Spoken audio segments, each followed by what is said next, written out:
B forms అని, future time B forms అని, ఇలాగ 3 తరాలకి బి ఫార్మ్స్ ఇచ్చారు. ఎందుకంటే పాస్ట్ లోని, ప్రెజెంట్ లోని, ఫ్యూచర్ లోని అన్ని టైమ్స్ లోని బి అని పెట్టేస్తే అది ఏ టైం లో ఉందో తెలియదు. కాబట్టి బి ఫార్మ్స్ అని ఇచ్చారు. పాస్ట్ టైం కి 2 బి ఫార్మ్స్ ఉన్నాయి. పాస్ట్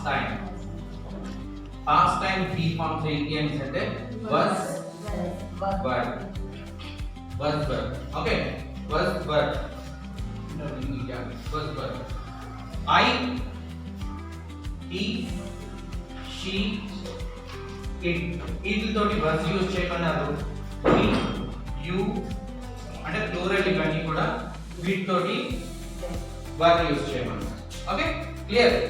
ఫర్ ఎగ్జాంపుల్, ఇప్పుడు నేను టీచర్ని, ఐ యామ్ ఏ టీచర్ అంటాను. ఇప్పుడు నేను టీచర్ని, ఐ యామ్ ఏ టీచర్ అంటాను. కానీ 1992లో ఐ వాజ్ ఏ టీచర్ అంటాం. I was a student. Comparison అప్పుడే టీచర్ అయ్యింది వచ్చేస్తారు. Teacher, thank you. I was a student, I am a teacher. 1992లోని నేను కూడా చక్కగా college teacher, school teacher. Clear? I was a student, I am a teacher. I shall be businessman. Okay, clear? ఇలాగా ఏదైనా చెప్పొచ్చు. ఇప్పుడు for example, నా చేతిలోనే ఒక చిన్న కోడి పిల్ల ఉంది.